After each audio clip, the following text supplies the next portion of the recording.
Good evening students. आज एक जरूरी बात करना चाह रहा था मैं। वो ये कि हम अपनी इस क्लासेस का जो टाइमिंग है 1.5 आवर्स 90 मिनट, इसको मैक्सिमम इफेक्टिव बनाएं। मेरी बात समझ रहे हैं? Maximum effective. और आज से आप लोग जैसे आप चाह रहे थे कि आप अपना कोई डाउट पूछना हो तो अपने आप को अनम्यूट करके पूछ सकते हैं। You got my point?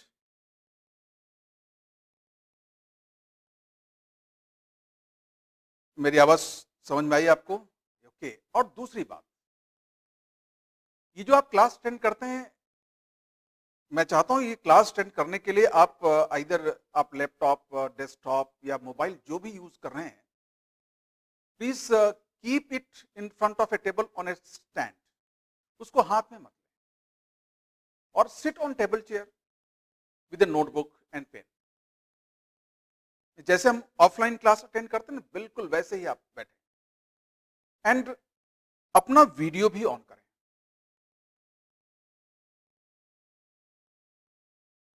देखो, अगर आपके पास लैपटॉप है या डेस्कटॉप है तो बहुत अच्छा है, उसको हाथ में नहीं लेना। अगर मोबाइल से देख रहे हैं तो उसको सामने किसी ऐसे स्टैंड पर रख दें कि आपको उसको हाथ में न लेना पड़े, है ना। एंड आपके हाथ में पेन और कॉपी होनी चाहिए and use table and chair. And मैं आपसे रिक्वेस्ट करूंगा कि ठीक है, अभी तो अचानक ये अरेंजमेंट आप नहीं कर सकते, लेकिन नेक्स्ट क्लास से आप बिल्कुल इस तरह से बैठें एंड अपना वीडियो ऑन रखें, जिससे जब आप मुझसे डाउट पूछें या कोई आंसर बताएं तो मैं आपको देख सकूं। इसलिए ये बहुत जरूरी होता है कि किसी की बात समझने के लिए आप उसके फेस एक्सप्रेशन देखें। सपोज यही क्लास में अगर मैं स्क्रीन पर नहीं होता तो क्या आपको ज्यादा समझ में आता? शायद कम समझ में आता। केवल मेरी बैकग्राउंड साउंड आ रही होती तो क्या इतना बेटर लगता आपको? यस और नो? ऐसे जब आप ऑडियो में अपने डाउट पूछेंगे या कोई आंसर बताएंगे तो I want to see your face expressions. Actually वो बहुत सारी बातें कहते हैं। कई बार क्या होता है कि आप बच्चे अपना डाउट जो एक्चुअल होता है वो नहीं बोल पा रहे होते हैं, शब्द कुछ और होते हैं, मन में कुछ और होता है। Is it? बात समझे? Yes Aryan, very good. I मैं turn out my video now. Yes, आज भी कर सकते हैं। तो क्या होता है आपके, मैं कह रहा था आप कोई डाउट पूछ रहे हैं, कोई आंसर बता रहे हैं, तो आपके मन में कई बार क्या कुछ और बात होती है और वर्ड्स कुछ और निकल रहे होते हैं, वो लैंग्वेज उतनी मैच नहीं कर पाती। तो उस टाइम वो आपके फेस एक्सप्रेशन ही हैं जो कि मुझे बताएंगे कि आप क्या पूछना चाह रहे हैं। ठीक है, आज की बात शुरू करते हैं। आज थोड़ा सा हम कांस्टेंट एक्सेलरेशन मोशन में और एक्सपर्टाइज गेन करने की कोशिश करेंगे। We take few examples and next class again we move on variable acceleration. और उससे पहले आपको होमवर्क दिया था and that homework was from Pathfinder. Have you attempted that homework?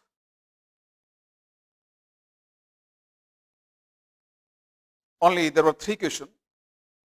Check के 1, 2, 3 आपने उन क्वेश्चंस को ट्राई किया? Gunjan, no doubt home from homework, very good. Any other having doubt in question number 1, 2 or 3, just type the number of the question.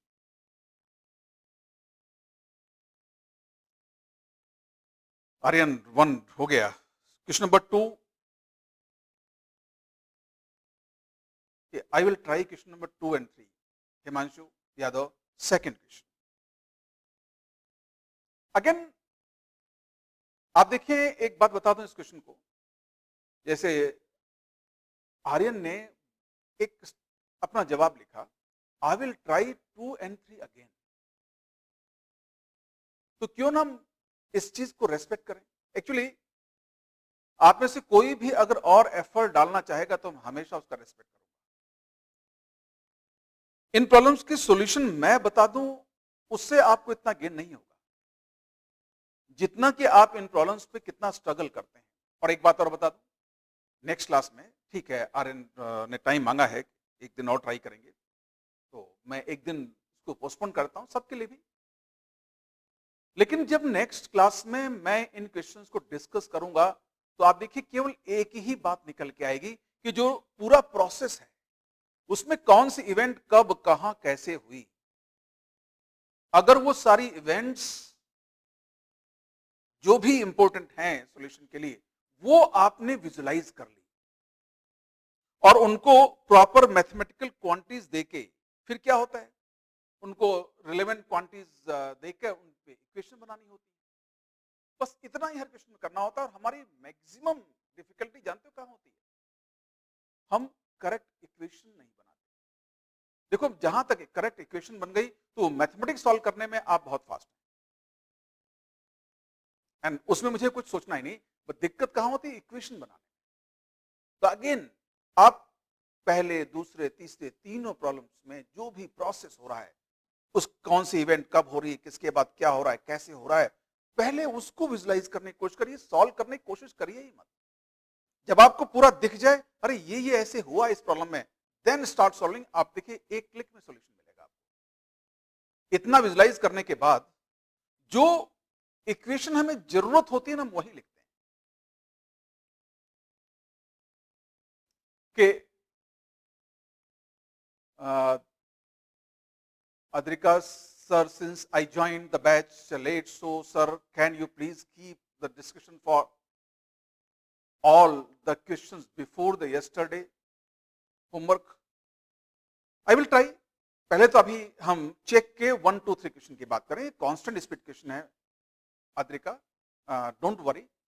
अब देखिए आपने late join किया है तो जो पहले क्वेश्चन दिए वो हम 1 to 1 डिस्कस कर लेंगे। Is it? Now I will come on today's talk. Again, last class में हमने देखा कि क्वेश्चंस को हम दोनों तरीके सॉल्व कर सकते हैं, मोशन डायग्राम बनाकर पूरे प्रोसेस को विजुलाइज करते हुए और रिलेवेंट इक्वेशंस बना के, and second by using graph. And graph में भी सबसे ज्यादा काम कौन सा ग्राफ आ रहा था, वीटी ग्राफ। क्यों? क्योंकि वीटी ग्राफ का स्लोप सीधे एक्सेलेरेशन देगा और एरिया सीधे डिस्प्लेसमेंट देगा। So constant acceleration motion में the most useful graph is VT graph अगर प्रॉब्लम सॉल्व करनी है तो। अब एक बात और निकल के आई कि ग्राफ से ठीक है सॉल्यूशन तो बड़े क्विकर हो रहे हैं, बट एक चीज थी, जो प्रोसेस हो रहा था ना उसकी हैपनिंग उतनी क्लियर नहीं हो रही थी। तो हैपनिंग, वो जो प्रोसेस था, जो इवेंट्स थी, जो फिजिक्स थी, वो आपके माइंड में ज्यादा क्लियर हो, इसलिए आपको जब तक प्रैक्टिस सेशन है एग्जाम जाने से पहले आपको मोशन डायग्राम और इक्वेशन से तो हर क्वेश्चन सॉल्व करना ही है। वो आपको फिजिक्स सिखाएगा और फिर उसके बाद ग्राफ से करना है। इतना करने के बाद व्हेन यू एग्जाम में जब आप जाएंगे तब आपके पास इतना एक्सपर्टाइज होगा कि जो मेथड सबसे क्विकेस्ट होगा वो ऑटोमेटिकली आपके दिमाग में आएगा। और इसे ही एक्सपीरियंस कहते हैं। Experience can not be defined, it can not be given. मैं अपना एक्सपीरियंस आपको नहीं दे सकता, बस मैं तो बता सकता हूं कि how I have gained this experience, आप भी वही रास्ता चूज करिए। Now just see, today will take the similar problem. Last turn पे हम लोगों ने एक क्वेश्चन लिया था। A car was moving with constant speed 54 kilometre per hour on a straight road.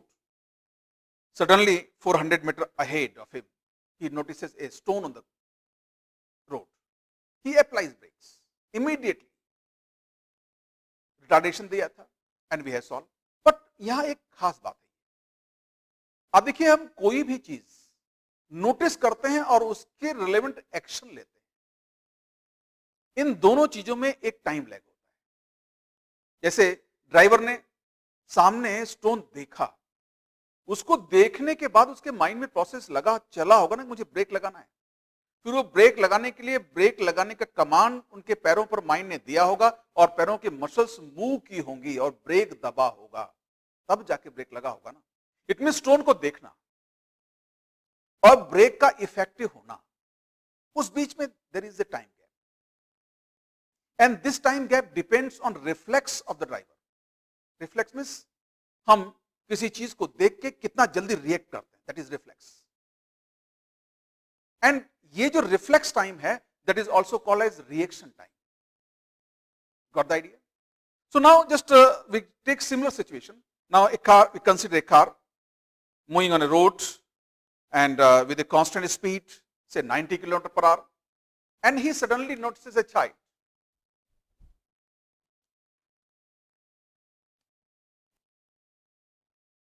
A car is moving on a straight level road with a uniform velocity of 90 km per hour.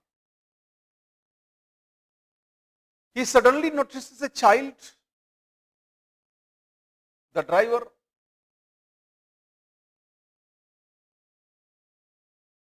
suddenly notices a child on the road and applies brake.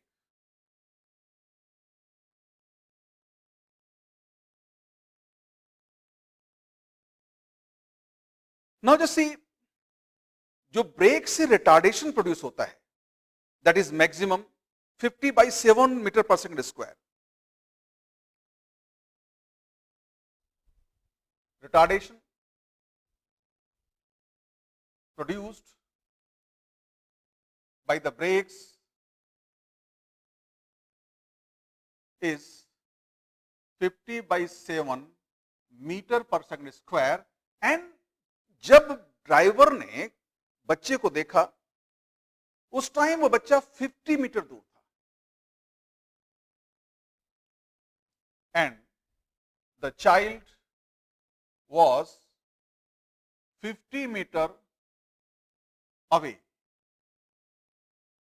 from the car when the driver noticed him. अब ये situation है, हुआ क्या? Any how car उस child को touch करते हुए रुक गई. The car stops touching the child. अब हिट नहीं किया, टच किया. मींस जैसे ही चाइल्ड से कार का कांटेक्ट बना उस टाइम कार के वेलोसिटी 0 हो गई, तो बच्चे को चोट नहीं आई. Find the reaction time of the driver.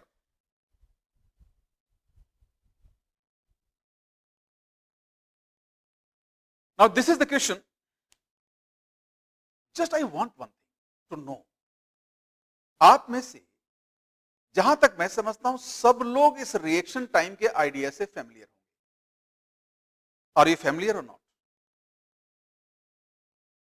देखो आंसर भी निकाल दिया and the answer is correct 0.25.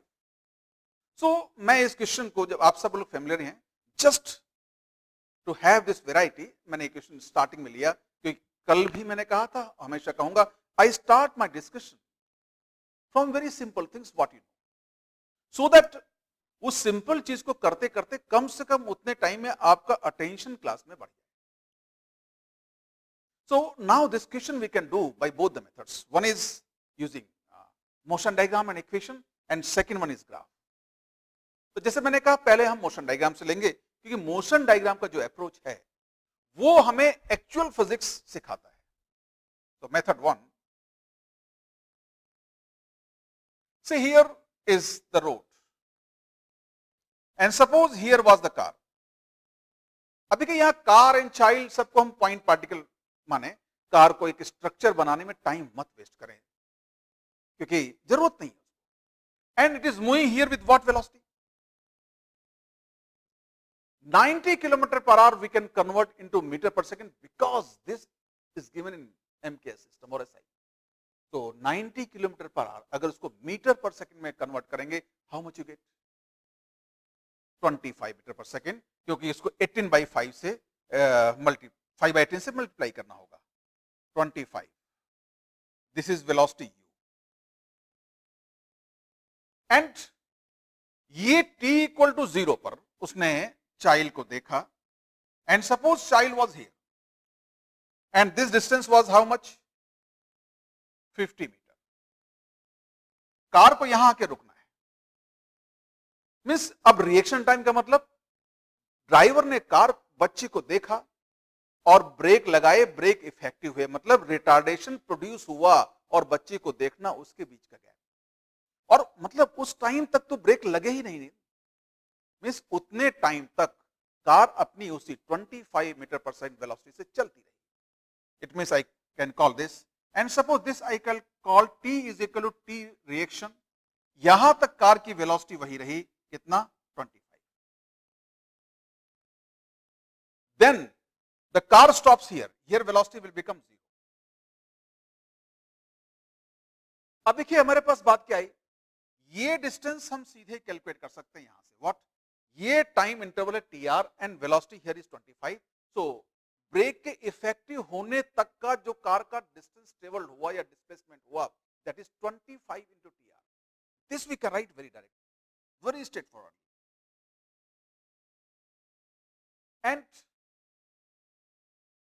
this distance we can also calculate, and you know the initial velocity, and we know the retardation. How much? The retardation is this, A is equal to 50/7 metre per second square. तो आप देखिए तुरंत हम ये time interval निकाल सकते हैं, जैसे this delta. How?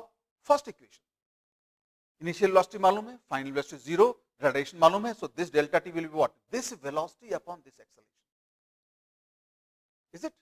So delta T is very straight forward, what? u upon a। ये डेल्टा टी के लिए हमने फर्स्ट इक्वेशन यूज किया, and now you can see what will be u upon a। I think it will B 7/2, that is 7/2 seconds। Once you got this delta t, आप second A equation u plus v upon 2 into delta t is displacement, and you can write this displacement straightforwardly. What? Initial velocity 25 plus final velocity 0 by 2 into this delta t. How much? 7/2. See, till that step, any doubt? Now you can see one thing. ये जो questions में calculations जो हम oral कर सकते हैं, उनको मैं सीधे मोशन डायग्राम में करके सब्स्टिट्यूट कर रहा हूं, and here we are saving time. और यही मोशन डायग्राम का एक्चुअल यूज है कि आप जो छोटी मोटी कैलकुलेशन ओरल कर सकते हैं ना, उनको यहां रखते चले जाओ। Now what we can say that this displacement plus this displacement is equal to this 50 meter, and this is the decision. What? 25 TR plus this. How much? 25 into 7/4 is equal to 50. Just see, that is equation, and the entire equation we can divide by 25. So what we get? TR plus 7/4 is equal to 2. So TR is equal to 2 minus 7/4. So how much? 1/4 second, or that is 0.25 second. Just my dear one thing, एक बात मैं और आपसे करना चाहूंगा जो बहुत important है। आईआईटी में हर साल एक क्वेश्चन उसका आता है। ये ऐसा टॉपिक है जिसका क्वेश्चन कभी मिस नहीं होता, एंड ओलंपियाड में भी होता है, and that is errors and significant digits. आपने एरर्स एंड सिग्निफिकेंट डिजिट्स पढ़ लिए? यस और no? Yes. So from next week आप सिग्निफिकेंट डिजिट्स को कैसे कैलकुलेट करते हैं वो अपने माइंड में लीजिए एंड आई विल ट्राई, हम कोशिश करेंगे कि आंसर सिग्निफिकेंट डिजिट्स में रखें। एक्चुअली यहां लिमिटेशन क्या थी, ये फ्रैक्शन दिया हुआ था, तो यहां कोई सिग्निफिकेंट डिजिट्स डिफाइन नहीं, या 50/7 हम कहें तो 7 इज द सिग्निफिकेंट डिजिट कम वाला, वो डिसाइड कर सकते हैं, बट इसलिए यहां आंसर 0.25 सेकेंड नहीं दिया, 1/4 सेकेंड दिया। बट अभी सिग्निफिकेंट डिजिट्स के बारे में मैं ज्यादा अटेंटिव नहीं रहूंगा, बट आफ्टर ए वीक जब आप पढ़ चुके हैं, आप एग्जाम दे दें, टेस्ट दे दें, आपके डाउट्स क्लियर हो जाएं, जब आपको लगे कि नहीं सिग्निफिकेंट डिजिट्स में अब हमें कॉन्फिडेंस है, हम इसको यूज कर सकते हैं, देन वी स्टार्ट यूजिंग, तो उनको यूज करने की हैबिट डाल, it will be very good practice. और ये आपके साथ बहुत अच्छा हुआ है। यूजुअली आईआईटी कोर्सेज में एरर्स एंड सिग्निफिकेंट डिजिट्स इस chapter is taught in the last, everywhere, हर जगह लास्ट में पढ़ाया जाता है। तो लास्ट में पढ़ने के बाद क्या होता है, 2 साल की जो हैबिट होती है ना उनको न यूज करने की, फिर अचानक हैबिट नहीं आ पाती। बट आपके साथ एक बहुत बढ़िया काम हुआ है एंड वो हम हैबिट में लेके आएंगे। जैसे this was the method 1 by using motion diagram. The same thing now we can do by graph. अब देखिए मोशन डायग्राम में आप देखेंगे सर मेथड तो काफी इजी था, लेकिन ध्यान दें मैंने मोशन डायग्राम वाला मेथड भी इजी इसलिए किया कि मैं अलग से इक्वेशंस ज्यादा नहीं लिख रहा हूं। जो डिसीजन आप ओरली ले सकते हैं उनको लीजिए और मोशन डायग्राम में उनको लिखिए, उसके बाद आपको जो फाइनल इक्वेशन लिखनी है वो सीधे दिखाई दे जाएगी। Now let us see use of graph. Method second, use of graph. Again we use VT graph.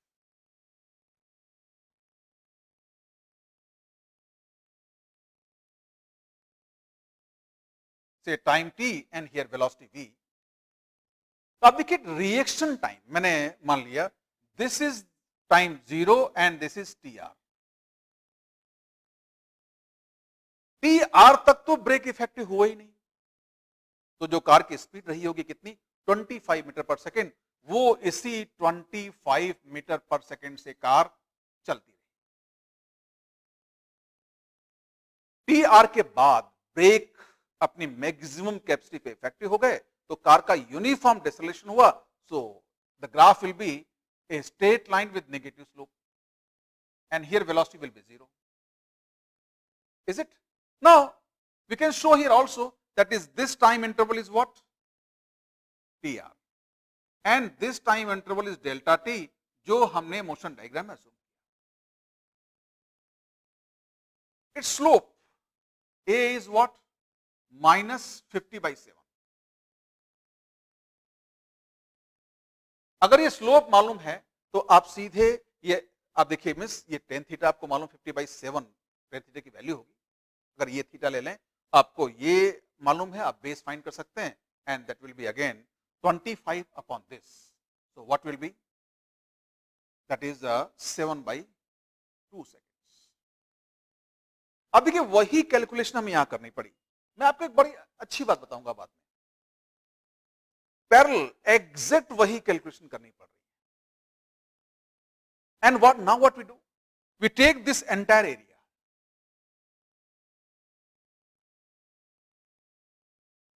this entire area will be the displacement of the car and this shape is a trapezium. So what is the area? Sum of parallel sides half into distance between them and sum of parallel sides is what? This is TR and this is 7/2 plus TR. What we get here? Half into TR, this plus TR plus 7/2 into distance between them, how much? 25 is equal to 50.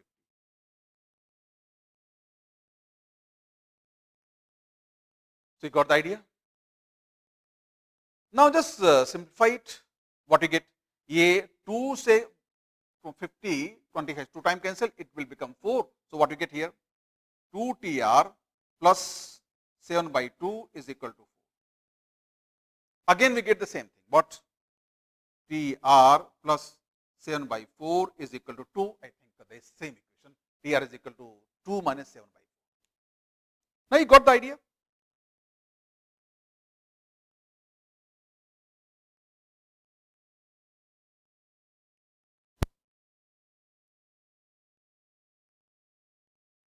See both the solutions.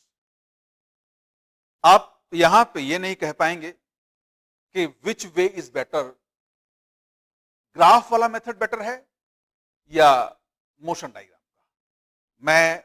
मेरी बात आपको ठीक लग रही है?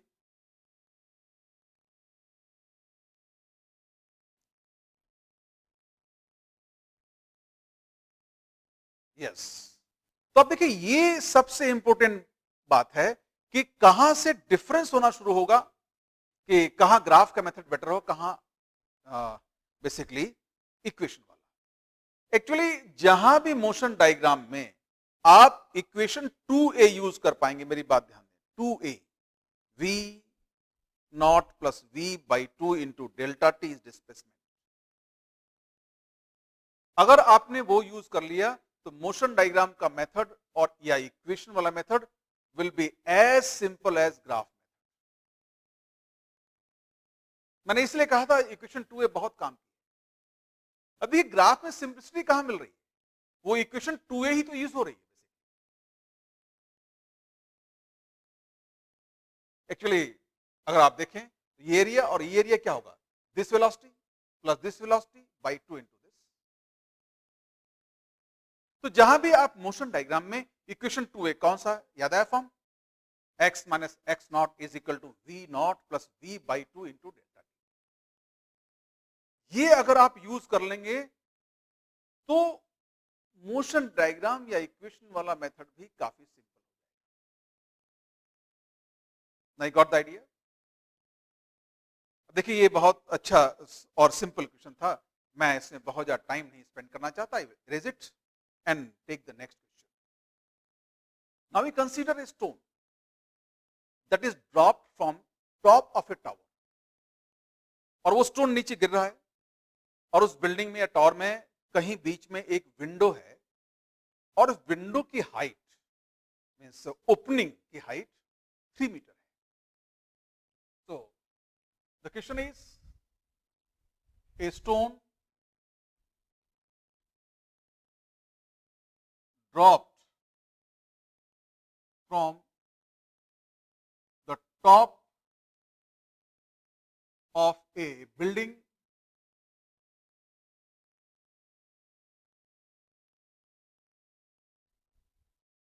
passes past a 3 meter window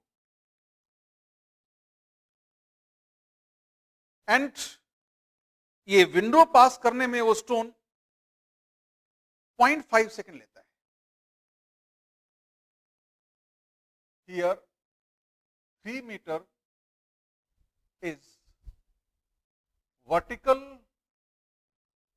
opening of the window.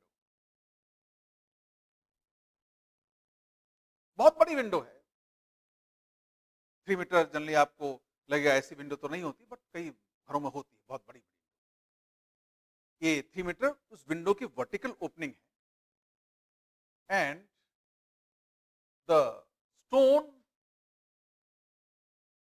Takes 0.5 second to pass the window.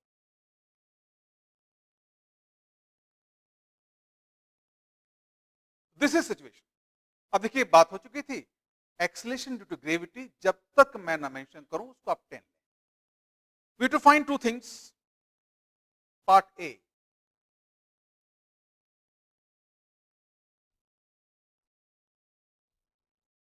with what velocity the stone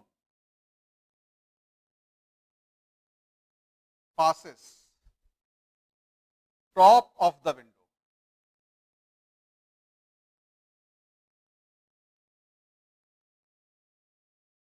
Now I want that this question to be done by you. आप लोग try करेंगे?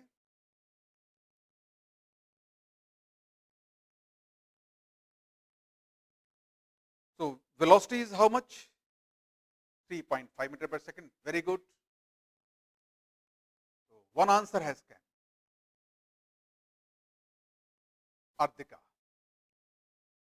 अब देखिए, अब जब एक answer आ गया तो मुझे अटेम्प्ट करने का टाइम देने का कोई मतलब नहीं है. Just let us see the motion diagram. Actually, what is there? Suppose this is the building and say here is the window. This distance how much? 3 meters. The stone passes here, say with velocity v at time t. किसी time T पे पास हुआ और ये जो bottom point stone ने पास किया velocity plus 0.5, मतलब इस टाइम के 0.5 सेकंड बाद, तो ये वेलोसिटी आप सीधे फर्स्ट इक्वेशन लिख सकते हैं. What? This velocity plus GT. Getting my point? So this velocity will be what? ये होगी आपकी v plus 5. Now just C, that is the only remarkable reason what we can take. First equation. Anyone having doubt in this?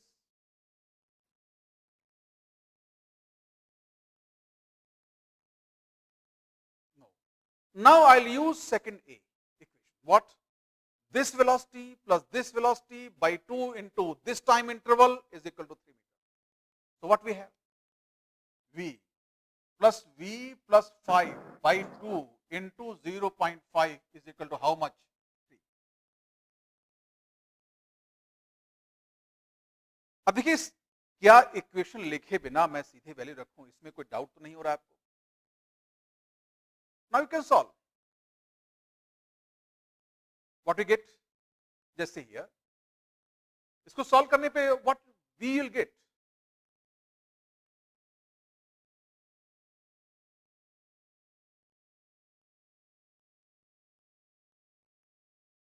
by 2. So very simple. So from where v is equal to 7 by 2 meter per second or 3.5 meter per second. मैंने कहा अभी मैं significant digits की बात नहीं करूंगा, अभी तो जो हम यूजुअल करते हैं. You see, the question we have simplified just by using second A. तो ये सेकंड ए इक्वेशन जहां तक हो सके आप उसको यूज करें.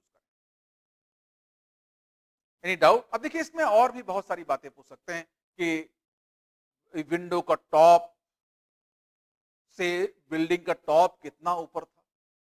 तो जैसे आपने ये फाइंड किया 3.5, दिस वेलोसिटी इज 3.5. आप ये टी फाइंड कर सकते हैं. टी फाइंड कर लिया. टी फाइंड करने के बाद आप वो हाइट निकाल सकते हैं हाफ जी टी स्क्वायर से. So I am not interested in doing this things. So I am, ये एक अच्छी बात है कि आप इन क्वेश्चंस को बहुत क्विकली कर पा रहे हैं. Now just see again here. अब इस क्वेश्चन को ग्राफ से करना हो तो कैसे करते? बात क्या हुई थी? हम हर क्वेश्चन को मोशन डायग्राम से करेंगे और ग्राफ से भी करेंगे.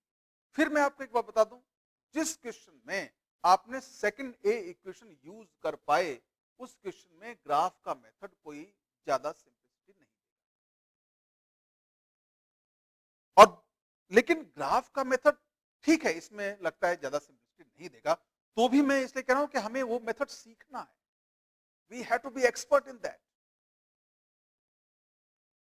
सो again we make the VT graph.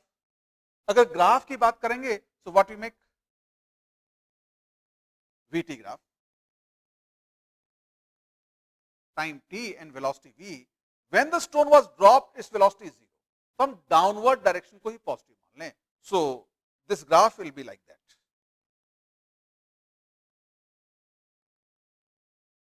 And इसका स्लोप होगा 10.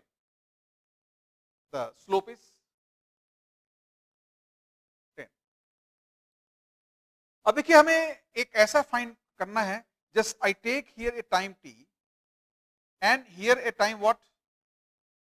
t प्लस 0.5 हमने लिया, और इस बीच में इसका एरिया हमें कितना करना है? 3 मीटर. क्यों?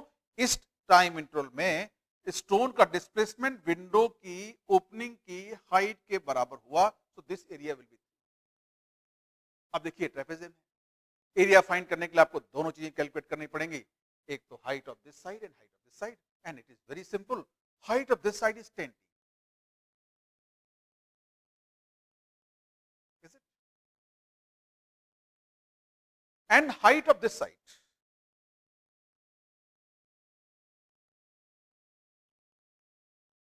What will be?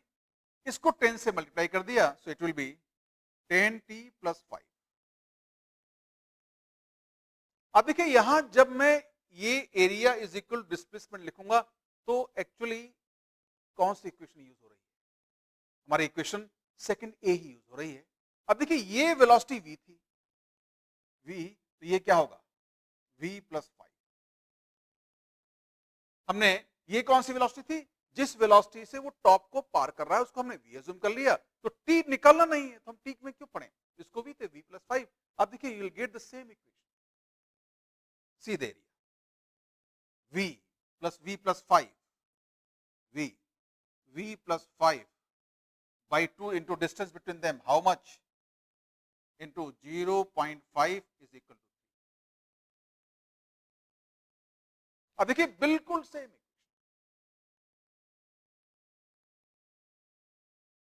Got the idea? तो आप देखिए ग्राफ का जो सबसे बड़ा एडवांटेज वो ये है कि हम एरिया बहुत अच्छी तरह पता कर लेते हैं, एंड वो एरिया जो भी बनेगा यहां पे या तो ट्राइंगल होगा या ट्रेपेजोइड होगा, और दोनों में ही वही चीज लिखती है, what? This height plus this height bye 2 into distance between them. So second equation का यूज ही ग्राफ है. या ये कहें कि अगर आप सेकंड इक्वेशन मोशन डायग्राम में यूज कर सकते हैं तो ग्राफ से जो सिंप्लिसिटी मिलती है उस सिंप्लिसिटी को हम मोशन डायग्राम में ला सकते हैं. So that was one of the question. Now थोड़ा सा सिचुएशन को चेंज करते हैं. Again I take uniform gravity. That is a particle was drop from top of a tower, और उसके एक सेकंड बाद उस जगह से 1 मीटर नीचे से हम एक स्टोन और ड्रॉप करेंगे. Is it? मीन्स वो जो स्टोन ड्रॉप किया हमने टॉप ऑफ टावर से, उसके एक सेकंड बाद दूसरा स्टोन हम ड्रॉप करेंगे उस टॉप ऑफ टावर से 1 मीटर नीचे से. And what is the condition? A stone P is dropped from the top of a building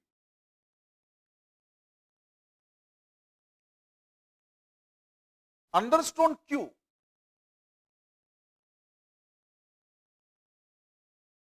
Another stone Q is dropped 1 second later from a point 1 meter below the top. इस ये situation है. कई बार क्या होता है कि हम इन्हीं चीजों को प्रॉपरली नहीं देख पाते. How long after the separation between the stone will become 10 meter? This is question. How long after separation between the stones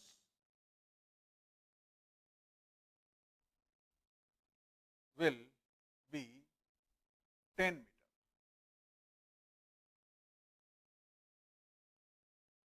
So will you try this question?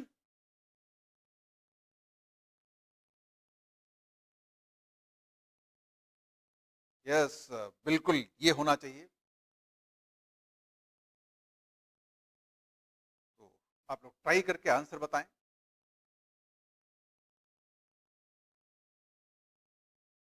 Adrika,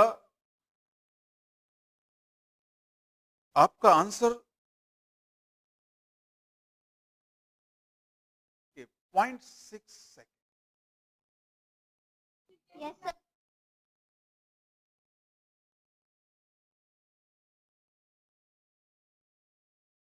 अब देखिए बात क्या है, how long after separation between the stone will be 10 meter. Very good, आपका answer गलत नहीं है, लेकिन इसमें कृष्ण में एक खास बात है, वो ये कि किस इंस्टेंट के बाद। तो आपका आंसर क्यू को ड्रॉप करने के बाद या पी को ड्रॉप करने के बाद?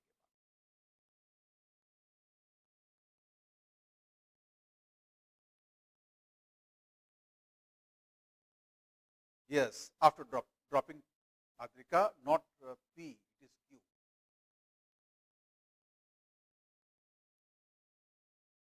See here. Okay, I know. ये क्वेश्चन बहुत डिफिकल्ट नहीं है। आज मैं जानबूझ के एक ऐसे क्वेश्चन ले रहा हूं जो मेरे सारे स्टूडेंट्स को कर लें। एंड मुझे देखो क्या है, मैं आप लोगों से बहुत तो मिला नहीं हूं, मैं मिलता अपनी ऑफलाइन क्लास होती है ना, तो अपनी क्लास के अलावा भी बहुत सारी बातें होती, उसमें आप लोगों की जो थिंकिंग का सोचने का तरीका है ना, वो मुझे मालूम पड़ता है। तो जैसे आज मैं एक बड़े सिंपल क्वेश्चन ले रहा हूं, बस ये पता करने के लिए यस कि मेरे स्टूडेंट इन क्वेश्चंस में कंफर्टेबल है कि नहीं, and I am very happy you are all comfortable in such kind of. तो अब ऐसी चीजें मुझे एक आइडिया देती हैं कि how should I shape my further talk. मतलब अब ये बहुत अच्छी बात है कि इस टाइप की यूजुअल चीजों में मेरे स्टूडेंट बड़े एक्सपर्ट हैं, तो उसमें हमें आगे से क्लास में ज्यादा टाइम डिवोट करने की जरूरत नहीं है। बस हाँ, एक सफिशिएंट टाइम डिवोट करने के बाद हम और अच्छे लेवल की बात करें। नाउ जस्ट सी, मैं जो बात बता रहा था वो ये, हम लोगों ने रेफरेंस फ्रेम की बात की थी, और उस टाइम कहा था reference frame is a coordinate frame and a clock. बात ध्यान दें, क्लॉक नॉट वॉच। वॉच और क्लॉक में डिफरेंस होता है। क्लॉक मीन्स हम उसको स्टॉप वॉच की तरह होती है, हमने इसको ऑन कर दिया, नाउ इट इज रनिंग। तो फिजिक्स के हर क्वेश्चन में जो टाइम होता है ना, वो क्लॉक से मेजर किया जाता है, टी इक्वल इतना, टी इक्वल इतना। तो अपनी क्लॉक कहां जीरो थी, कहां कितना टाइम था, कहां कितना टाइम था, ये बात इस क्वेश्चन में सीखने की है। और यही बात हम क्लॉक कैसे असाइन करें किसी क्वेश्चन में, चेक का जो पहला क्वेश्चन होमवर्क का है ना, उसमें ठीक यही बात है। So let us see here.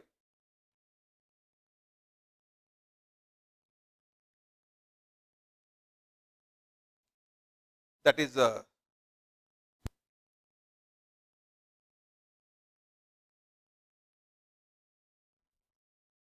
building P drop, हमने P को ड्रॉप किया यहां से, P at T equal to 0 means clock हमने यहां स्टार्ट T equal to 0, और ये अंडरस्टूड है कि जो पहली इवेंट हुई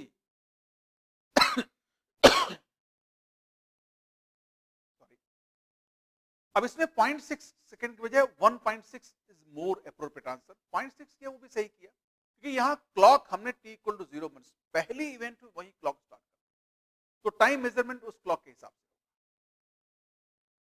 तो ये ड्रॉप कर दिया। इसके एक सेकंड बाद just see this point is how much, 1 meter. यहां से हमने दूसरा स्टोन Q ड्रॉप किया at T is equal to 1, is it? Now they are moving.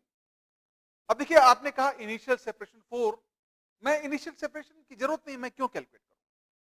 What I should see here, in time t it will move at here,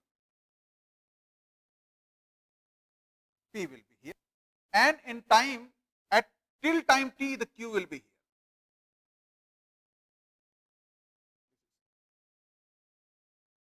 Just see, when something is dropped, U is equal to 0, so what is the displacement? Delta H is equal to half GT square, ये तो आपको idea है, and G हम 10 ले रहे हैं, so हम 5T square लेंगे। So what I write here, this will be 5T square and this will be 5T minus 1 square.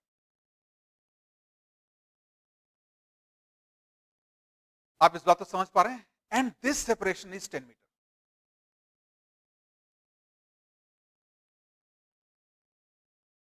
अब देखिए ये जो मोशन डायग्राम है ना, ये आपको बिल्कुल रिलेवेंट इक्वेशन दे रहा है। क्या? ये जो सबसे बड़ी वाली लाइन है डिस्प्लेसमेंट, ये सेगमेंट प्लस ये सेगमेंट प्लस ये सेगमेंट, इन सबका सम है। मीन्स कौन सी इक्वेशंस को, कौन से डाटा को कैसे कंबाइन करना है, ये मोशन डायग्राम दिखा देता है। जैसे here 1 plus what this 5t minus 1 whole square and plus 10 is equal to 5t.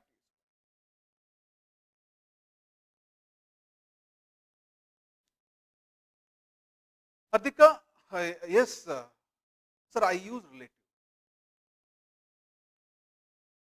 मैं आपसे एक बात कहूंगा, अभी हमारा पर्पस, मेरी बात बहुत ध्यान सुनना बेटा, हमारा पर्पस आंसर निकालना नहीं है।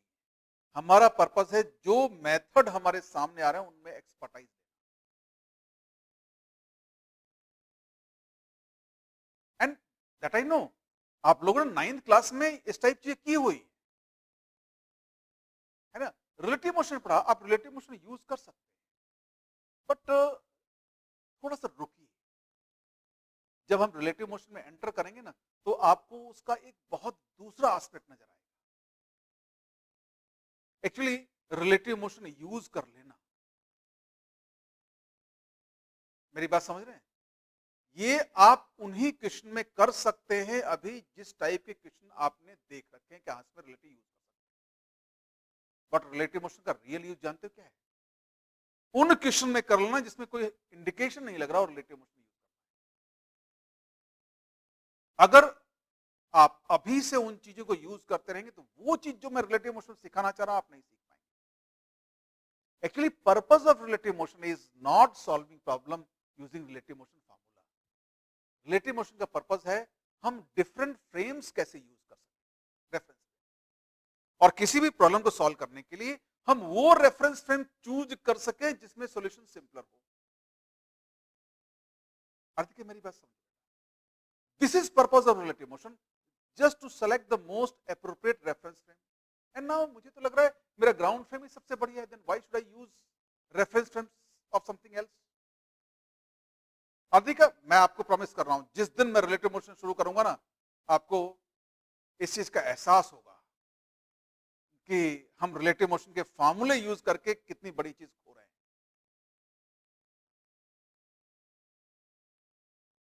Is it? ना जैसे दिस वन, आप देखिए वो बिल्कुल उतना ही।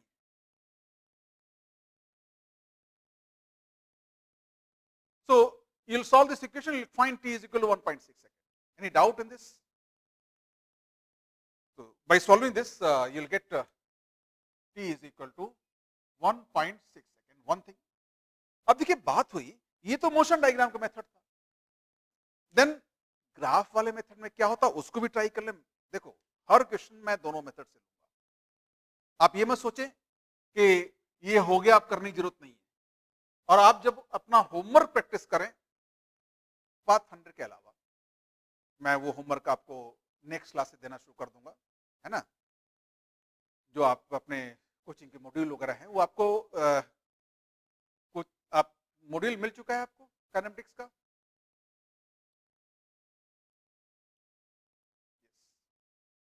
एंड डीपीपीज में और शुरू करने वाला हूं, है ना। इस आर्यन बेटा सॉफ्ट कॉपी ही मिल सकती है। हम आप अगर कोटा आ जाओ, ऑफिस में आ जाओ तो आपको हार्ड कॉपी मिल जाएगी। हम दूर दूर है ना, तभी सॉफ्ट कॉपी मिल सकती है, ठीक है। And just I ask other teachers, AVN sir वगैरह से बात करूंगा तो डीपीपीज का आपका क्या सीक्वेंस जा रहा है, तो मैं डीपीपीज और शुरू करने वाला हूं, DPPs and some quizzes. Okay, till then मैं ग्राफ की बात करूं।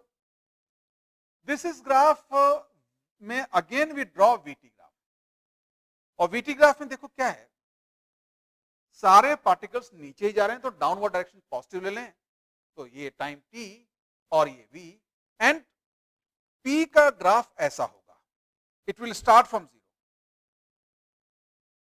ये P। Q का ग्राफ, VT ग्राफ बिल्कुल पैरेलल लाइन होगा, बट 1 सेकेंड शिफ्टेड होगा टुवर्ड्स राइट, दिस।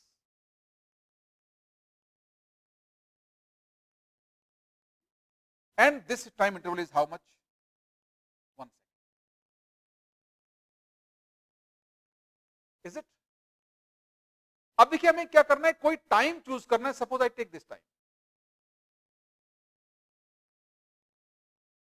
इस टाइम तक उनके डिस्प्लेसमेंट्स का डिफरेंस नहीं, उनका सेपरेशन कितना हो जाए, 10 मीटर। तो अब इसमें एक बात ध्यान देनी पड़ेगी कि 10 मीटर तो वो डिफरेंस हो रहा है, बट ऑलरेडी 1 मीटर पहले से ही था।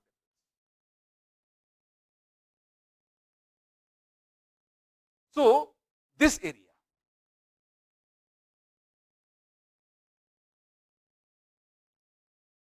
ये एरिया आपका कितना हो चाहिए, 1 पहले से था, 10 और हो गया।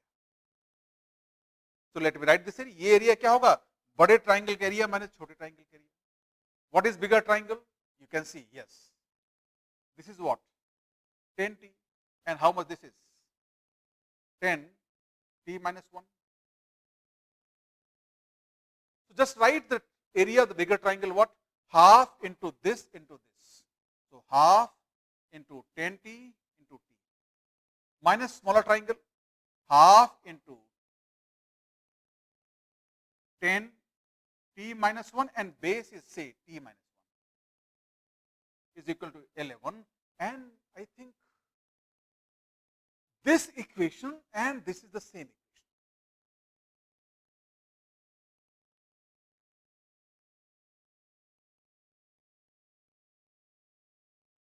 अरे area between the parallel lines is 10 meter. No.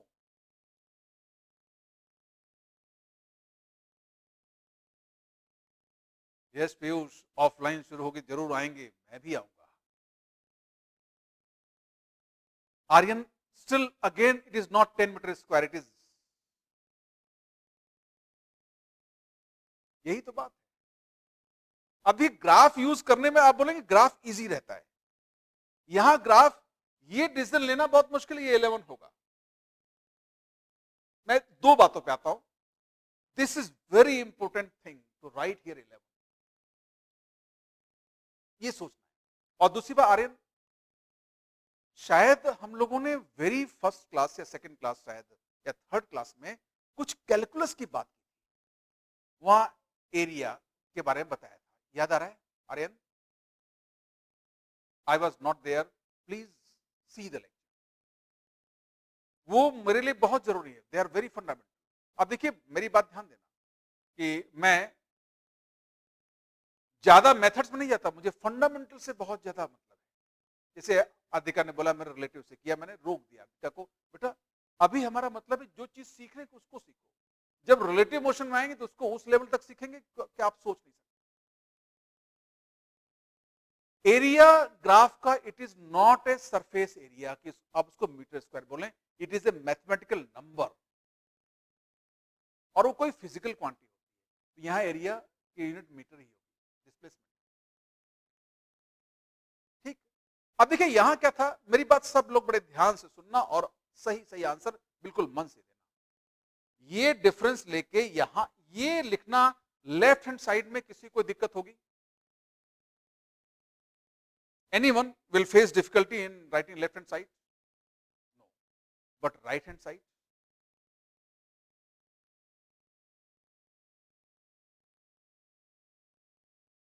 Little bit.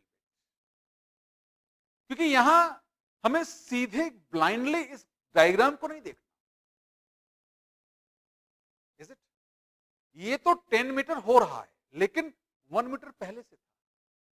तो आंसर हमें क्वेश्चन की कंडीशन के अकॉर्डिंग निकालना है। अर्धिका समझ में आया? अर्धिका y11। अब मेरे दो आंसर हो सकते हैं, यहां 11 था इसलिए मैंने यहां 11 लिख दिया, but that is not an answer, ये कोई बात नहीं। एक्चुअली इनका डिफरेंस क्या होना चाहिए क्वेश्चन के अकॉर्डिंग? इनका डिफरेंस होना चाहिए, दोनों के डिस्प्लेसमेंट का डिफरेंस 11 है, क्योंकि 1 तो पहले ही था. Area of the bigger triangle is what? Displacement of the stone P. Area of the smaller triangle is what? Displacement of the stone Q. दोनों के डिस्प्लेसमेंट्स का डिफरेंस 10 नहीं है, 11 है, क्योंकि 1 तो पहले था, बाद में 10 रह गया. My got the idea?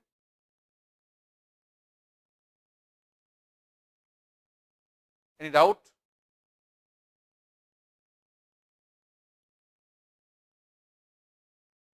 Now I'm coming on another important aspect. Actually,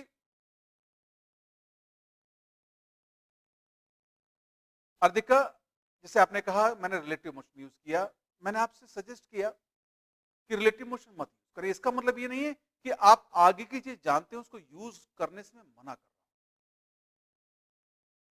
actually relative motion is so vast an idea. Ardika, शायद आप पहली बार आ रहे हो. Can you tell me one thing?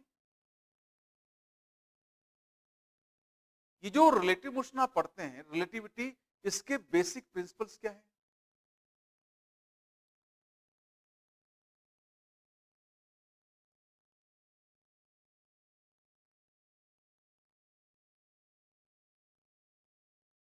नहीं, मैं भी पॉजिटिवली बात कर रहा हूँ sir. I took it positively. मैं बहुत पॉजिटिवली बात कर रहा हूँ. मैं देखो एक गहराई की बात कर रहा हूँ, है ना? क्या आपको मालूम है रिलेटिविटी की basic principle? I know how to. देख बेटा, I know how to apply means आप उन्हीं सिचुएशन में अप्लाई करना जानते हैं जिस टाइप की सिचुएशन आपने अप्लाई किया है. और यही गलती तो सब आईटी प्रिपरेशन में करते हैं कि जो क्वेश्चन अवेलेबल हैं सारे कोचिंग के मॉड्यूल्स में, आईडो में, उनको कर लिया, आईटी की तैयारी हो गई और टॉप रैंक तो नहीं आती. टॉप रैंक के लिए आप देखिए आईटी का अगर पेपर उठा के देखिए, हर साल 1 या 2 या 3 बड़े इनोवेटिव क्वेश्चन आ रहे हैं. वैसे क्वेश्चन किसी कोचिंग के मटेरियल में होते ही नहीं. समझ में आया? तो आप देखिए रिलेटिव मोशन का आइडिया उस नई सिचुएशन में कैसे करेंगे, वहां जो रिलेटिव मोशन के बेसिक प्रिंसिपल्स हैं वो आपको हेल्प करेंगे. और उन बेसिक प्रिंसिपल की बात मैं अभी नहीं कर सकता, आप लोग नहीं समझ पाएंगे. पहली बात, इट इज वेस्टेज टाइम. तो जैसे मैं कभी कोई चीज बोलूं कि उसको यूज करने से मैं रोक नहीं रहा हूं, आप रिलेटिव मोशन यूज करो, बट जो ये चल रहा है इसको जरूर सीखो, है ना बेटा? एट द सेम टाइम मैंने एक बात कही कि जो हम जानते हैं उसको यूज करो. अब चलो एक सिंपल सी बात करते हैं. You know about friction and resistive force?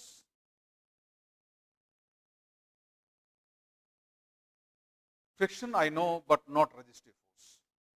Actually this मैं आपसे फिर बताऊं, ये जो छोटी छोटी टर्मिनोलॉजीज है ना, ये हमें बहुत हेल्प करती है चीजों को सॉल्व करने में. So we take 2 kinds of force, friction and resistive force.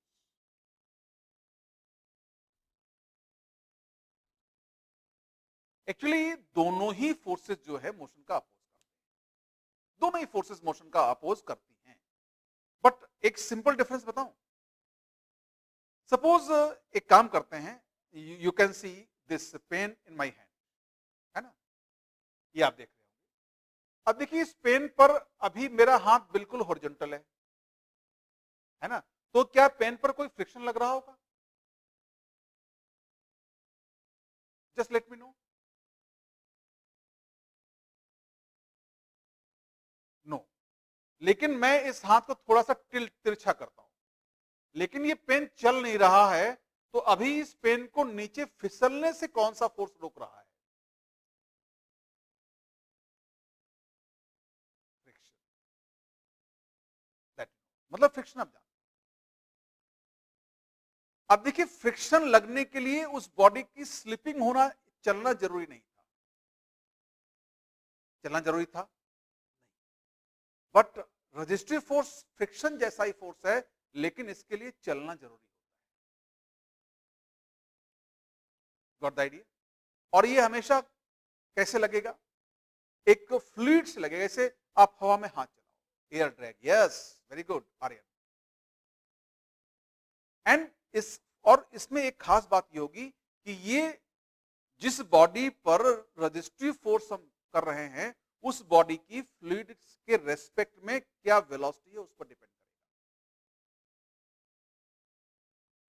जिसको आप एयर ड्रैग बोलते हैं। वो वाटर में भी तो हो सकता है, so we call it registry force. और बेसिकली फ्रिक्शन जो होता है, ये होता है solid objects, solid surfaces between solid surfaces, पहली बात। और दूसरा, ये स्लिपिंग हो रही होगी तब भी लगेगा, और कभी कभी स्लिपिंग नहीं होती तब भी लगता है, जैसे मेरा हाथ तिरछा था और पेन उस पर रुका हुआ था। तो ये अपोजेस टेंडेंसी ऑफ स्लाइडिंग और स्लाइडिंग। अगर स्लाइडिंग हो रही होगी तो फ्रिक्शन उसको अपोज करेगा, और स्लाइडिंग नहीं हो रही होगी, स्लाइडिंग की टेंडेंसी होगी तो भी फ्रिक्शन उसको अपोज करेगा। ये बात समझ गए आप दोनों केस? यस, वेरी गुड आदिका। ये जो टेंडेंसी स्लाइडिंग होता है, इसको बोलते हैं स्टैटिक फ्रिक्शन, एंड इसको बोलते हैं काइनेटिक फ्रिक्शन।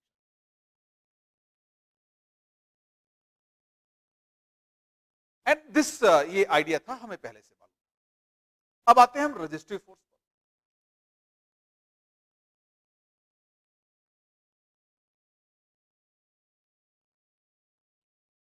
रजिस्ट्री फोर्सेस का एक दूसरा नाम और है विस्कस ड्रैग और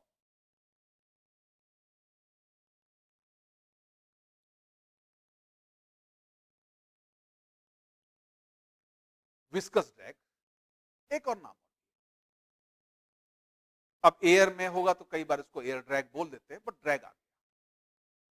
एक्चुअली ये हमेशा एक फ्लूइड ऑब्जेक्ट से लगेगा, exerted by a fluid।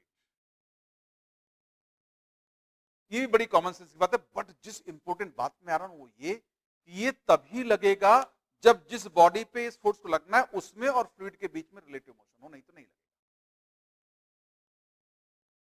मान लो हवा नहीं चल रही है, देयर इज नो विंड, और हम खड़े हैं, तो क्या हमारे ऊपर एयर ड्रैग है? लिसन, है क्या? नहीं। अब हम चलने लग जाए तो एयर ड्रैग होगा ना, तभी होगा ना जब हवा और हमारे बीच में एक रिलेटिव वेलोसिटी आए। ऐसे ही मान लीजिए आपने बकेट में पानी रखा, पानी में हाथ डाल दिया, पानी स्टिल बिल्कुल रुका हुआ है, उसमें हाथ डाल दिया बिल्कुल रुका हुआ, तो क्या आपके हाथ में वाटर का रेजिस्टिव फोर्स लग रहा है? नो। हाथ डाल दिया उसके बाद अब आप एक काम करें, आप एक रिवर में हैं, बोट चल रही है, बोट में बैठे हैं, आपने बोट से हाथ बाहर निकाल के पानी में डाल दिया, तो फोर्स लगेगा कि नहीं लगेगा? तो ये जो रजिस्ट्री फोर्स होता है ना, इसका एक लॉ है। दिस फोर्स, मैं इसको स्मॉल एफ से डिनोट करूंगा, this is proportional to this v, means v relative.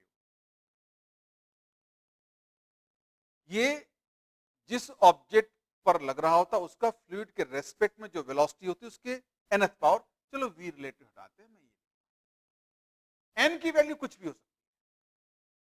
अब इसका फॉर्मूला लिखते हैं। एक्चुअली f वेक्टर होगा, ये होगा minus k into v rest power n into v cap. अब समझिए जरा, देखो ध्यान, that is strict mathematical language. k is proportionality constant. What is k?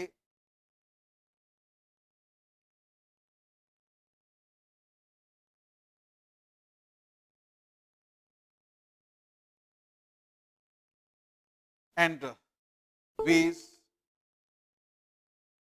velocity of the body relative to the fluid and v cap तो आप समझ सकते हैं what is v cap. v cap is unit vector of the velocity. समझ में आया? मतलब ये हमेशा वेलोसिटी की डायरेक्शन के अपोजिट लगेगा और तभी लगेगा जब वेलोसिटी होगी. एन एन की वैल्यू जीरो के अलावा कुछ भी हो सकती है. Is it here n can not be zero और उसकी वैल्यू कुछ भी हो सकती है 1 2 3 any 0.5 -0.5 any. I got the idea. तो रजिस्ट्री फोर्स के बारे में देखो, मैं जो इतनी बात कह रहा हूं क्योंकि कांस्टेंट एक्सेलरेशन मोशन आगे बढ़ाने के लिए जरूरत है. Most of the question what you find in books, उनमें इस रजिस्ट्री फोर्स को या तो कांस्टेंट मान लिया जाता है या ये कहते हैं प्रोपोर्शनल टू वेलोसिटी. एन की वैल्यू 1 है ना, लेकिन एन की वैल्यू 1.5 भी हो सकती है डिपेंडिंग ऑन सिचुएशन.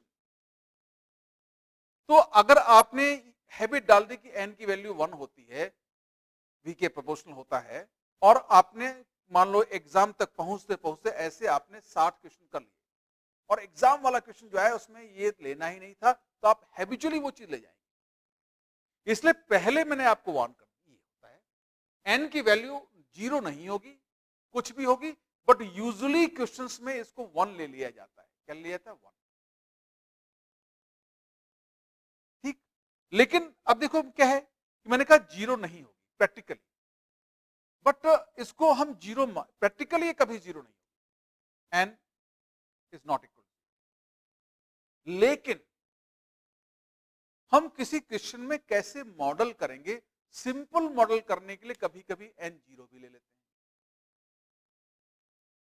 है ना. एक सिंपल मॉडलिंग के लिए n zero. Got the idea? मतलब ये कभी भी मतलब एन जीरो लेने का मतलब हुआ ये जो एफ जो है एक कांस्टेंट मैग्नीट्यूड का हो गया. क्या हो गया? Constant magnitude. V capital direction बता रहा है, यूनिट वेक्टर है. Is it? बट कभी कभी किसी क्वेश्चन में एक सिंपलिसिटी लाने के लिए इसको हम क्या ले लेते हैं, एन को जीरो भी ले लेते हैं, बट ऐसा होता नहीं. Now I am coming on the अंदर.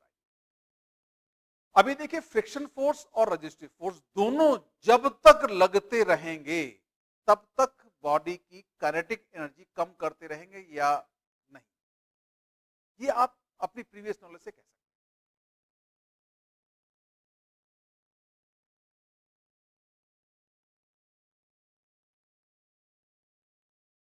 ये जब तक लगेंगे और चलती हुई बॉडी पे, मैं सब चलती हुई बॉडी पे जब तक ये फ्रिक्शन या रजिस्ट्री फोर्स लगेगा तब तक उस बॉडी की काइनेटिक एनर्जी को कम करने की कोशिश करेगा, बढ़ाने की कोशिश करेगा.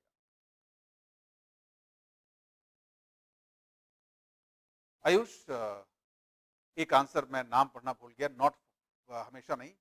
यस, बट देखो फ्रिक्शन के बारे में नहीं कह सकते, है ना, बट इसके बारे में हमेशा कहेंगे क्या, ये हमेशा काइनेटिक एनर्जी कम करेगा. ये बड़ी कॉमन सेंस की बात है. मैं फिर आपसे कह रहा हूं कि आप जो चीजें जानते हैं, जितना आपका दिमाग दौड़ सकता है ना, सबको यूज करें, लेकिन साथ में जो हम चीज सीख रहे हैं उसको बड़ी आसानी से सीखें. मतलब उसमें कभी भी बिल्कुल ये ना सोचें अरे हमें तो आगे का मेथड मालूम है, इसको नहीं करना. अब एक काम करते हैं. Suppose I take a question here, I throw a stone. चलो क्वेश्चन मैं थोड़ी देर बाद लेता हूं, पहले ये आइडिया आप नोट कर लें और समझ लें. Now we take a simple question. देखो मैं सिंपल कहूंगा कि सॉल्यूशन सिंपल है, सिंपल, बट हो सकता है आपको सोचने में थोड़ी दिक्कत. दिक्कत इसलिए होगी कि हम फंडामेंटली नहीं सोच रहे होते हैं, हम कोई मेथड लगा रहे होते हैं. मेरी अब आज कांस्टेंट एक्सेलरेशन मोशन में जिस तरह सोचना है वो बात अब शुरू कर रहा हूं. अभी तक तो ठीक था, जो यूजुअल क्वेश्चन थे उनकी हम प्रैक्टिस ले रहे थे.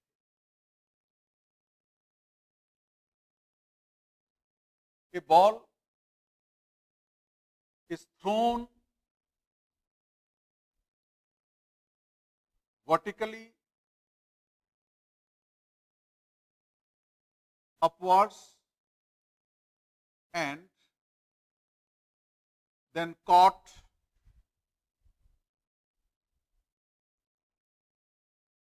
at the same height.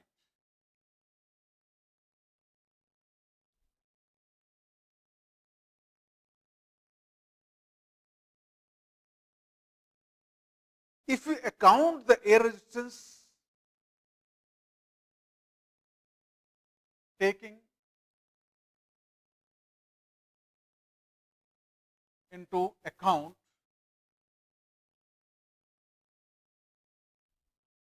the air resistance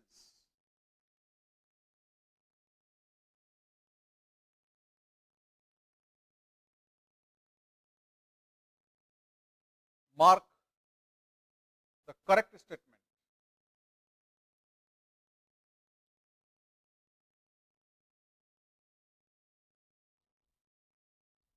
That is मेरे लिए ये T up, that is time taken in upward motion.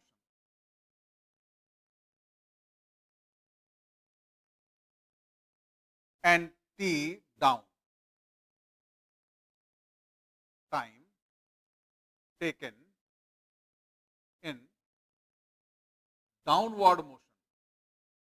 अब देखिए बॉल को हमने फेंका, गई और उसी जगह पकड़ा, उसको कैच किया, तो बॉल ऊपर गई जितना उतना नीचे आई. चॉइस क्या है? Option A, t up is equal to t down. Option B, t up will be more than T down. Option C, T up will be less than T down. Option C, insufficient information.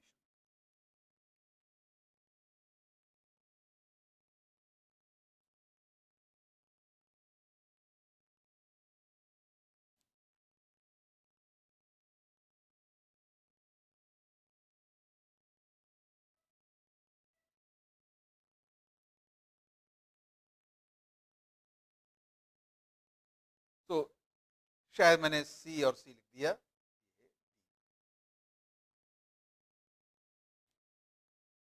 Kritika ने पहले भी option C दिया, अभी option C दिया. Now see one thing, I know आप में से maximum लोगों ने एक क्वेश्चन 9th क्लास में किया हुआ है. वो ये एक बॉल को फेंका गया और एयर रेजिस्टेंस कांस्टेंट है ना. वहां एयर रेजिस्टेंस का था कांस्टेंट, यहां एयर रेजिस्टेंस के बारे में कुछ नहीं बताया. इट मे बी कांस्टेंट और इट मे बी वेरिएबल. क्योंकि अभी हमने सीखा है एक्चुअली एयर रेजिस्टेंस वेलोसिटी की nth पावर पर डिपेंड करता है. वो n की वैल्यू 0 प्रैक्टिकली कभी नहीं होती, लेकिन वो 9th क्लास में n की वैल्यू देके वेरिएबल में आपको काम नहीं करा सकते थे, वेरिएबल एक्सेलरेशन, क्योंकि कैलकुलस नहीं पड़ी. तो वहां एयर रेजिस्टेंस का फील देने के लिए आपको वहां पे एयर रेजिस्टेंस कांस्टेंट मान लिया गया. Now it is not given how air resistance depends on velocity. Now let me know the answer. Kritika, सबसे पहले बेटा आपका आंसर आया था.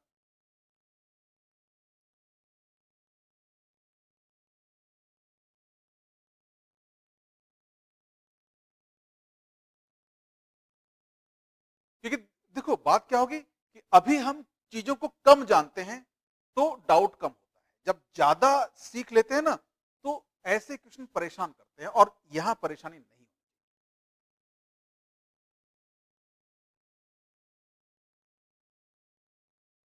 सो मैक्सिमम लोग डी बोल रहे हैं. Kritika, are you still? मैं इसलिए कृतिका बात कर रहा हूं कि सबसे पहला रेस्पॉन्स आया था. Ardhika B. Aryan, sir, 1 minute. Just you can take time. This is a very good question for IIT JEE Advanced.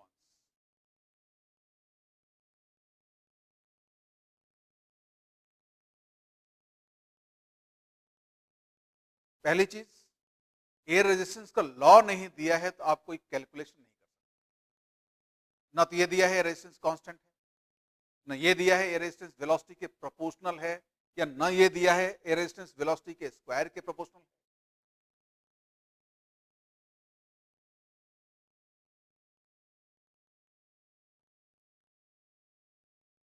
Aryan be final.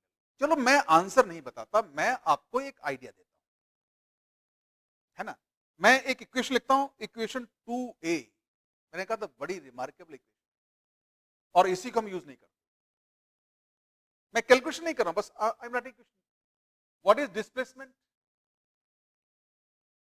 v initial plus v final by 2 into delta t. ये constant acceleration होता है ना, किसमें होता है? Constant acceleration में। लेकिन यहां मैं नहीं कह सकता एक्सेलरेशन कांस्टेंट है, so what I right here, displacement is what? v average into time delta t.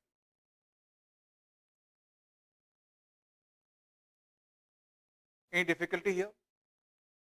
ये सेकंड ए का एक जनरल फॉर्म है, पहली चीज थी। और दूसरा,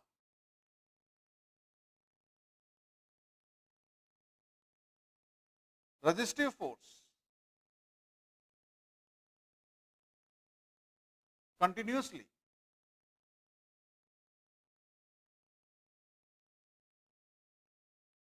decreases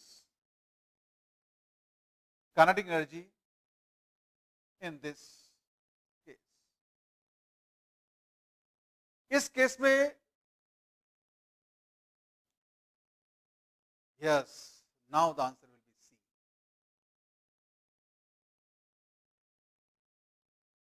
कैसे?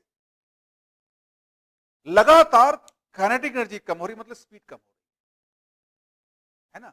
लेकिन बात क्या है, upward displacement and downward displacement दोनों का मैग्नीट्यूड इक्वल है। बॉल जितना ऊपर जाएगी उतना नीचे आएगी, ये बात समझ गए। लेकिन अपवर्ड मोशन में उसकी स्पीड एवरेज ज्यादा रहेगी, क्योंकि बाद में एनर्जी का और ज्यादा लॉस हो चुका है। डाउनवर्ड मोशन उसकी एवरेज स्पीड कम रहेगी। Now you got the idea?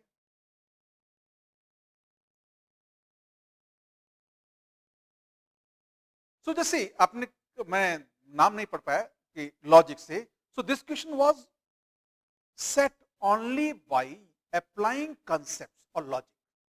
देखो ऐसे कई क्वेश्चन आईटी में आए हैं, अभी हम कोर्स में नहीं एंटर हुए हैं, मैं बीच बीच में ऐसे कई क्वेश्चन बना के लूंगा, है ना। और एक क्वेश्चन तो मुझे अभी भी ध्यान है, इलेक्ट्रिक लाइंस ऑफ फोर्स पर एक लॉजिकल क्वेश्चन आईटी में 2 बार पूछा है। लॉजिकल, मतलब उसके लिए किसी फार्मूले की जरूरत नहीं। ऐसे इस क्वेश्चन के लिए आपको किसी फार्मूले की जरूरत नहीं है, only we know these two logic. You got the idea? Any doubt? Yes, now I can relate it with cricket match. Yes, जब हाई शॉट मारते हैं ना, तो हाईएस्ट पॉइंट तक जाने में बॉल को कम टाइम लगता है, बट ऊपर से नीचे आने में ज्यादा टाइम।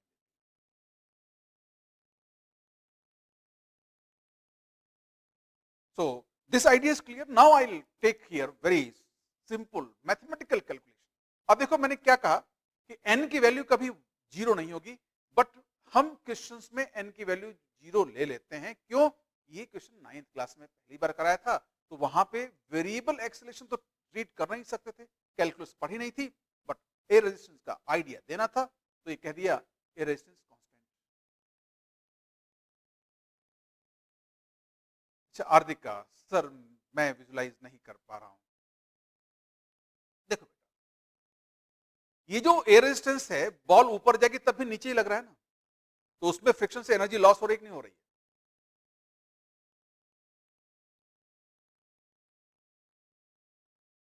बेटा कांस्टेंट, अब देखो आप ये कैसे कह सकते हो कि कांस्टेंट रेजिस्टेंस लेके भी जो रिजल्ट आएगा वो वेरिएबल से भी आएगा, ये तो नहीं कह सकते ना।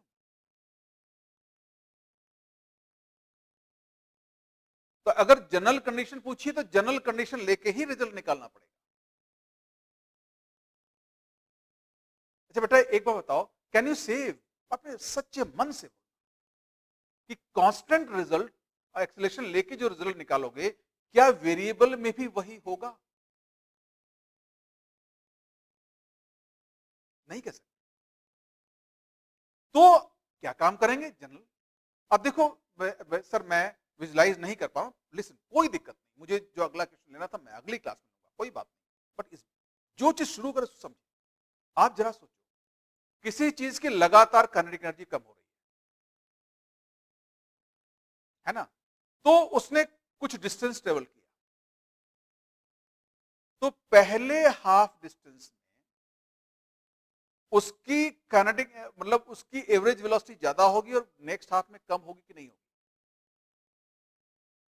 या चलो चलो दूसरी तरह देखते हैं, आपने बॉल फेंकी किसी वेलोसिटी यू से, ऐसे देखो, चलो अब यू से फेंका बॉल, अब बॉल ऊपर गई और नीचे आई तो उसकी काइनेटिक एनर्जी का कुछ तो लॉस हुआ होगा ना कि नहीं हुआ होगा? लॉस हुआ होगा ना। तो जब आपने कैच किया तो उसकी स्पीड जिससे फेंकी थी वही थी या उससे कम होगी?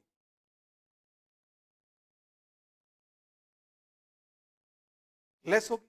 इसका मतलब अब देखो अपवर्ड मोशन में क्या था, ये वेलोसिटी u और ऊपर 0, तो एवरेज इसके बीच में कुछ होगा। अब जब नीचे आई तो क्या होगा, 0 और उससे कम वेलोसिटी, तो डाउनवर्ड मोशन में एवरेज वेलोसिटी कम होगी ना।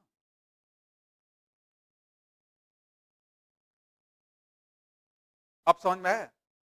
तो डाउनवर्ड मोशन में एवरेज वेलोसिटी कम होगी, इसलिए डाउनवर्ड मोशन में टाइम ज्यादा लगेगा। आज इतनी बात करते हैं, नेक्स्ट क्लास में मैं एक या दो क्वेश्चंस कांस्टेंट एक्सेलरेशन मोशन के ऐसे लूंगा जिससे कि हमारा थोड़ा सा एक थिंकिंग लेवल इवॉल्व हो। Then we start talking about variable acceleration, and variable acceleration is very important topic. ये पूरी फिजिक्स में दिक्कत यही है, और हम दिक्कत क्या होगी, गलतियां भी होंगी। कोई क्वेश्चन होगा वेरिएबल एक्सेलरेशन का, हम पहचान नहीं पाएंगे क्योंकि हमने मैक्सिमम क्वेश्चन कांस्टेंट एक्सेलरेशन के किए होते हैं और उसमें भी कांस्टेंट एक्सेलरेशन वाले इक्वेशन लगा जाएंगे। खैर आज की बात यहीं खत्म करते हैं। Will meet in next class with more interesting talk. Thanks.